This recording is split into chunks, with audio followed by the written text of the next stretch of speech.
2, 3. Selamat pagi menjelang siang teman-teman, rekan-rekan semuanya. Selamat datang di webinar Center for Democracy Studies dengan tema yaitu Dinamika Amandemen Konstitusi di Indonesia. Undang-Undang Dasar 1945 merupakan konstitusi tertulis negara Republik Indonesia yang menjadi landasan utama pengaturan kehidupan berbangsa dan bernegara. Keberadaan konstitusi negara hakikatnya adalah untuk membatasi kekuasaan negara agar tidak bertindak semena-mena. Konsepsi konstitusi tersebut lahir dari konstitusionalisme, yaitu paham mengenai pembatasan kekuasaan dan jaminan hak-hak rakyat melalui konstitusi dan meletakkan konstitusi sebagai perwujudan dari hukum tertinggi yang harus dipatuhi oleh negara dan penyelenggara pemerintahan. Oleh karenanya, perubahan konstitusi harus tetap mengacu kepada gagasan dasar konstitusionalisme tersebut. Diskusi ini akan membahas dinamika dalam upaya untuk amandemen atau perubahan tersebut. Telah hadir bersama Bapak Lutfi Widagdo Ediono, peneliti dari Center of Democracy Studies. Selamat datang Pak Lutfi. Selamat pagi menjelang siang Pak Kuncoro. Senang sekali saya berada di sini untuk bisa berbagi dan juga bisa berdiskusi dengan teman-teman sekalian. Ya, baik Pak. Sehat-sehat kan Pak ya? Alhamdulillah sehat. Gimana Pak Kuncoro? Suasana di Jogja sekarang sepertinya lagi mendung, lagi hujan. Kalau saya di Jakarta masih belum ada ini tanda-tanda akan hujan ini. Ya, baik. Untuk pembukaan silakan Bapak Lutfi untuk memaparkan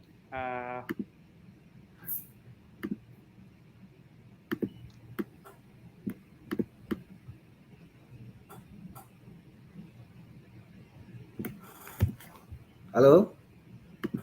Bisa terdengar?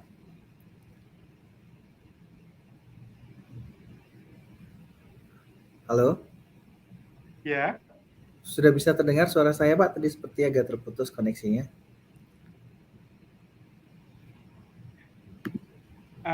Silakan Pak Lutfi. Oke, baik. Terima kasih banyak Pak Kuncoro. Bapak Ibu sekalian yang saya hormati, saya senang sekali berada di sini untuk berbagi dengan teman-teman sekalian. Paling tidak kita bisa mendiskusikan suatu hal yang sangat penting bagi ketatanegaraan Republik Indonesia.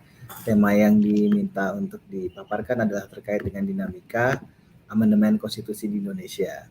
Tadi sempat juga sudah disampaikan oleh Pak Kuncoro bahwa kita memang sebagai seorang warga negara yang baik harus memahami bahwa peraturan perundang-undangan Indonesia itu memiliki puncak yang tertinggi. Kita menyebutnya adalah sebuah konstitusi. Konstitusi kita yang sekarang berlaku adalah UUD 1945. Itu memang merupakan konstitusi yang tertulis. Jadi memang konstitusi di dunia ini ada dua jenis. Ada konstitusi yang tertulis, ada konstitusi yang tidak tertulis. Nah, konstitusi tertulis kalau dalam bahasanya Hans Kelsen adalah konstitusi yang terdokumentasi. Nah, kita sudah mempunyai konstitusi sejak tahun 1945 dan itu menjadi landasan utama pengaturan kehidupan berbangsa dan bernegara. Nah, Bapak Ibu sekalian, teman-teman sekalian, apa sih gunanya konstitusi? Maka konstitusi itu adalah mengatur hal-hal yang perlu diatur dalam konteks ketatanegaraan.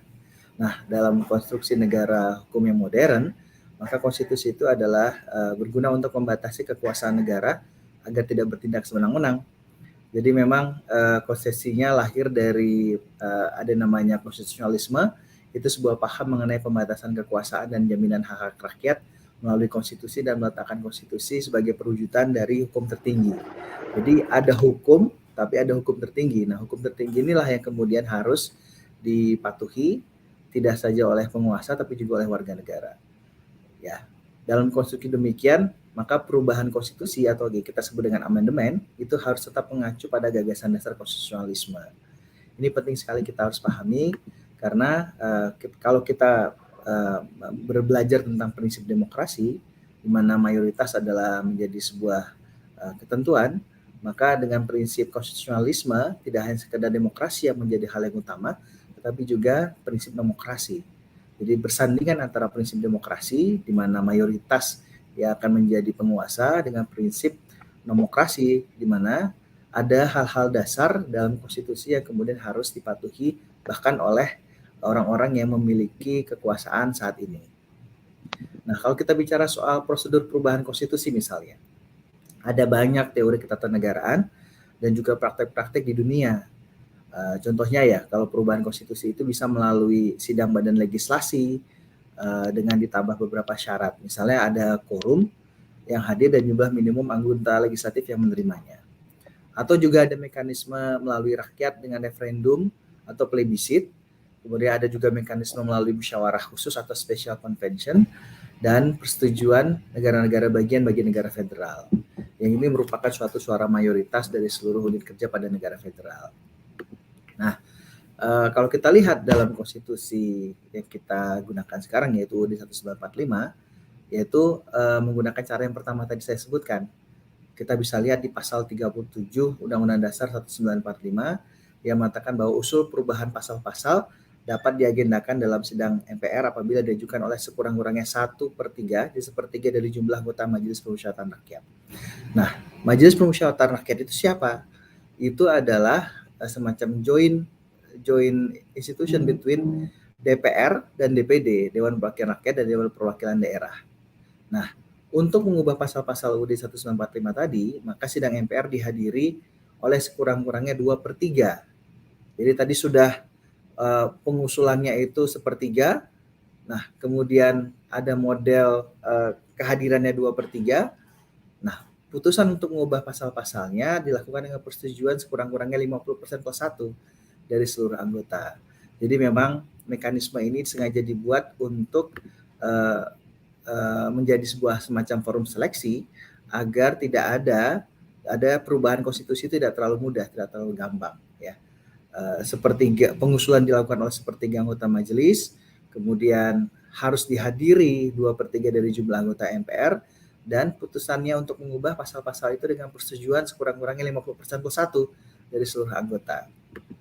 Nah, dengan melihat klasifikasi tadi, maka kalau kita lihat dari kajian C.F. Strong ya di buku Modern Political Constitutions, An Introduction to the Comparative Study of Their History and Existing Form dari tahun 1966, maka UUD 1945 itu merupakan konstitusi yang bersifat kaku.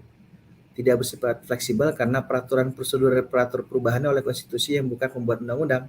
Jadi undang-undang di Indonesia itu kan dibuat oleh presiden bersama dengan DPR. Nah, perubahan konstitusi kita tidak oleh mereka, tetapi oleh Majelis Permusyawaratan Rakyat dengan syarat-syarat yang saya sebutkan tadi. Nah, ini menarik juga kalau kita bandingkan dengan konstitusi Indonesia sebelumnya. Kalau di konstitusi RIS di UUD 1949 yang saat itu sistemnya adalah federalisme, itu mensyaratkan perubahan 2/3 kehadiran anggota DPR atau Senat dengan persetujuan 2/3 anggota yang hadir. Itu ada di pasal 190 di konstitusi RIS. Nah, akan tetapi muncul kegiatan politik yang anti negara federal sehingga kemudian dihadirkan UUDS 1950.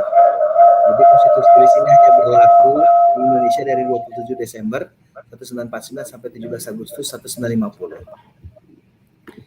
Nah, kemudian kita bisa lihat lagi dari ketentuan pasal 140 UUD 1950 di mana kewenangan untuk mengubah UUD tadi ya, bukan UUD 1945 lagi tapi UUD 1950 itu diberikan kepada suatu badan bernama Majelis Perubahan UUD yang terdiri dari anggota-anggota DPRS dan anggota-anggota KNIP yang tidak menjadi anggota DPRS.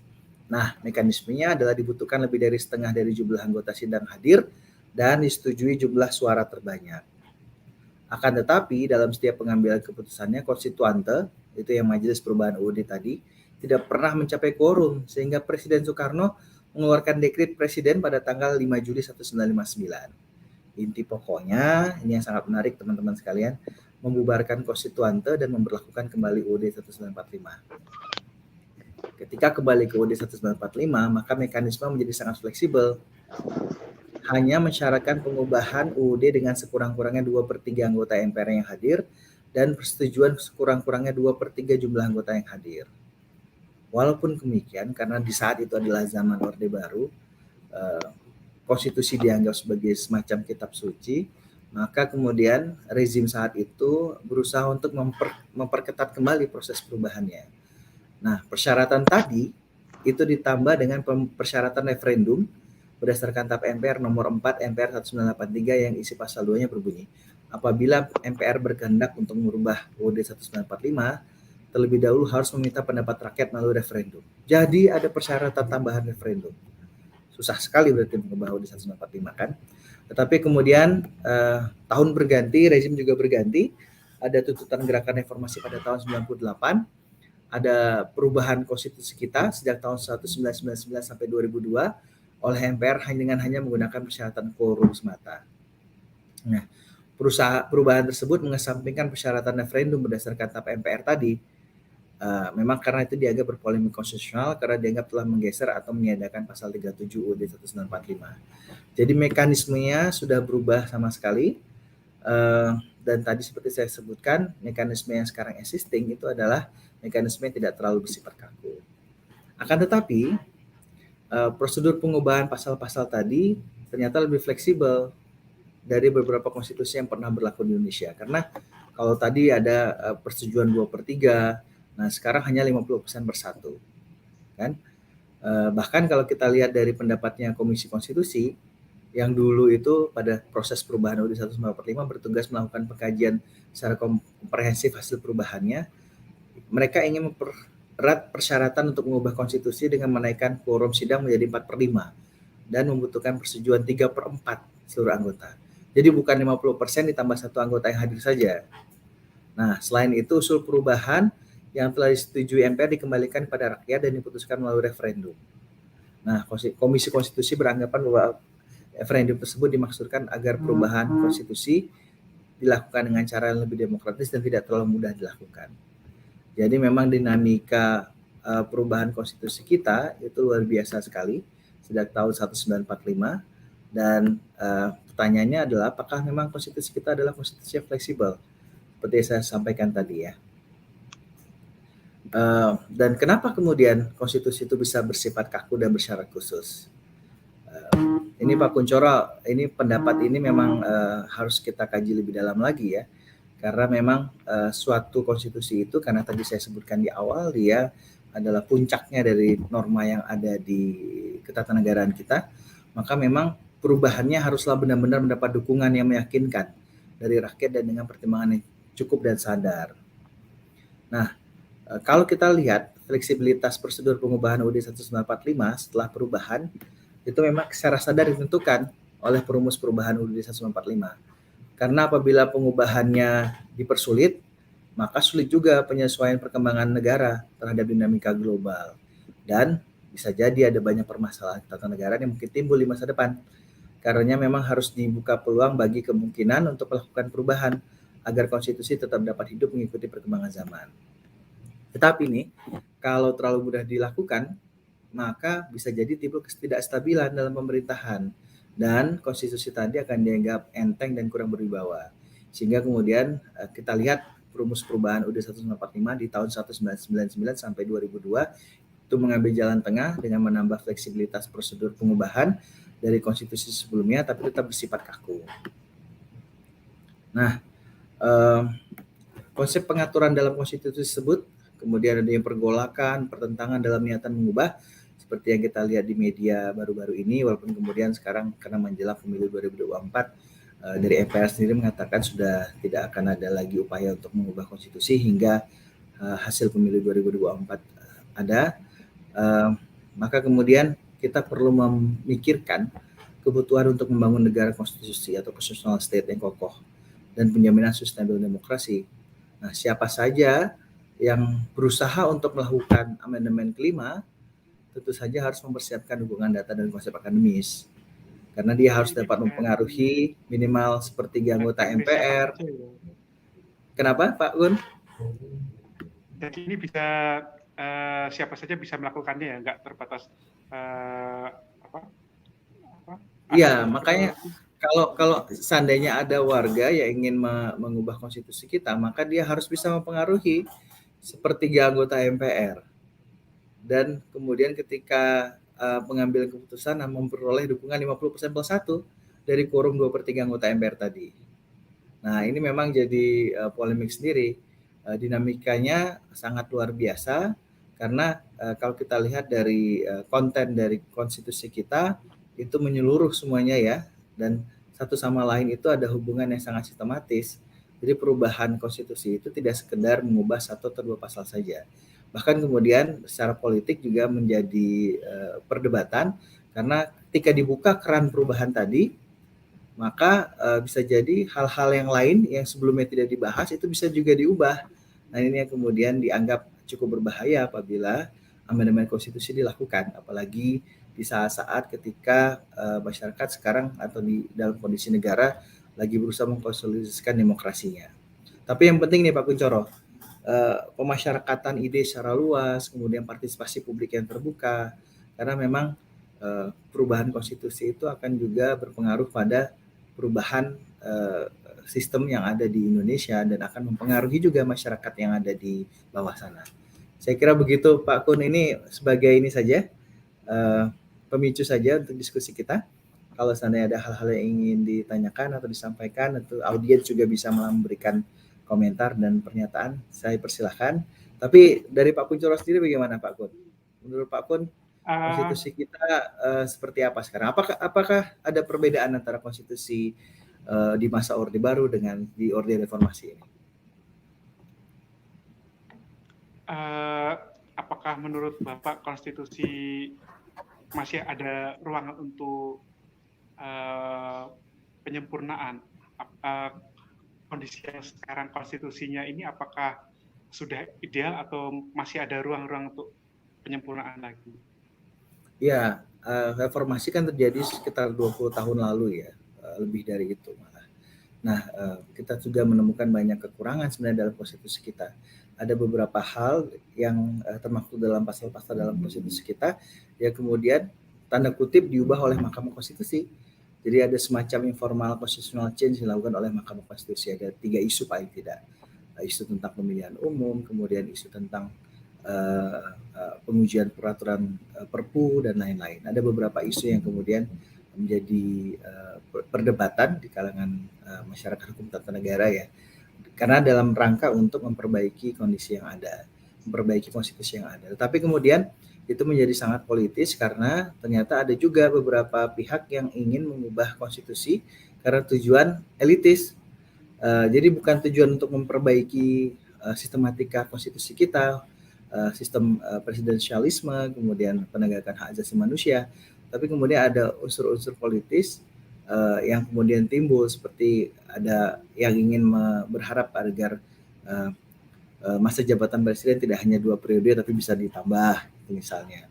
Kemudian yang kedua, penguatan posisi Dewan Perwakilan Daerah, kemudian penetapan GBHN. Jadi ada beberapa isu yang kemudian ditarik ke arah politik, bukan ditarik ke arah yang tadi Pak Kuncoro sampaikan untuk memperbaiki sistem yang ada. Karena kan bagaimanapun juga konstitusi ini kan dibuat oleh manusia ya. Jadi kalau seandainya ada kesalahan, itu memang harus ada ruang untuk memperbaikinya. Tapi ketika dibawa ke arah yang bersifat sangat politis, itu menjadi sangat debatable. Dan pilihannya adalah jangan diubah dulu lah di sekarang, karena ini mendekati pemilu tahun 2024, kemudian ada unsur-unsur politis elitis dan kelompok yang sangat kuat ingin menegakkan kekuasaannya terus-menerus. Itu sih yang terjadi di Indonesia dalam konteks sekarang. Tapi yang penting kita harus pahami bahwa sebenarnya dinamika perubahan konstitusi itu adalah dinamika yang biasa saja, yang wajar saja. Kayak di Amerika Serikat, amandemennya sudah banyak sekali. Karena memang mereka negaranya sudah ratusan tahun ya adanya ya. Tapi kemudian yang terpenting bagi kita, bagi masyarakat Indonesia adalah bagaimana kemudian hak-hak yang kita miliki dalam konstitusi, yang kita sebut sebagai hak konstitusional warga negara, itu kita bisa pahami, kemudian kita bisa mintakan. Nah, inilah kemudian eksistensi Mahkamah Konstitusi sangat penting. Kalau dulu ketika kita ingin mengubah sebuah regulasi dalam bentuk undang-undang misalnya, kita harus melalui proses di parlemen, kita harus melalui proses di presiden. Tapi kemudian ketika ada hak konstitusional kita yang terlanggar oleh undang-undang, maka kita sebagai seorang warga negara bisa mengajukan permohonan judicial review atau pengujian undang-undang. Nah, berdasarkan konstitusi, berdasarkan undang-undang, permohonan ini bisa diajukan oleh satu orang saja, dan dia bisa mengubah undang-undang yang ada kalau memang dia bisa membuktikan bahwa ada hak konstitusional yang terlanggar. Jadi kita bicara soal prinsip konstitusionalisme, proses penyelenggaraan negara, tapi kemudian warga negara juga memiliki kepentingan untuk mengetahui apa saja yang termaktub dalam konstitusi, karena kita memiliki hak di sana. Selain hak asasi manusia yang juga ada, tapi juga kita memiliki hak konstitusional warga negara. Maka itu kemudian ketika Jogja Muslim Lovers itu ingin membuat sebuah webinar, saya sampaikan bahwa memang ini bicara soal isu yang tidak elitis sebenarnya, ini isu yang penting sekali. Saya tadi sudah menjelaskan bahwa histori konstitusi kita sangat dinamis. Kemudian tadi sudah saya sebutkan ada konstitusi RIS, ada UUD 1950, ada proses perubahan konstitusi amandemen. Itu menjadi faktor-faktor yang sangat strategis. Contohnya bagi kalangan pecinta museum juga. Nah, untuk mengetahui hal itu sebenarnya di kantor saya di Mahkamah Konstitusi itu kita memiliki sebuah pusat studi konstitusi di mana ada satu lantai khusus yang isinya adalah semacam museum perubahan konstitusi. Jadi sejak awal sampai sekarang itu ada pemberitahuannya. Nanti mungkin kapan-kapan Pak Kuncoro bisa saya ajak ke sana sebagai tokoh di Jogja Muslim Lovers untuk melihat bagaimana sebenarnya museum konstitusi yang sudah kita bentuk dan kita sudah siapkan di Medan Merdeka Barat. Jadi begitu Pak Kuncoro. Ini menarik sekali diskusinya. Kalau seandainya ada hal-hal yang ingin disampaikan Pak Kuncoro, silakan, saya akan berusaha menjawab. Tapi mungkin memang waktunya sangat terbatas. Ya. Kalau bisa kita tidak hanya sekali ini saja kesempatannya ya Pak ya. Kita bisa lakukan lagi webinar di kesempatan-kesempatan berikutnya sehingga tidak hanya isu-isu yang kita baca di media, kita lihat di televisi, tidak hanya kita sepintas saja kita pahami, tapi juga kita bisa mendalami dengan lebih dalam sehingga kita bisa terlibatlah dalam proses ketatanegaraan di Indonesia. Ya, baik Pak Lutfi, terima kasih atas pemaparannya untuk webinar hari ini. Sukses selalu untuk Bapak Lutfi. Sampai jumpa di event-event webinar selanjutnya. Terima kasih. Terima kasih. Sampai jumpa. Sampai jumpa.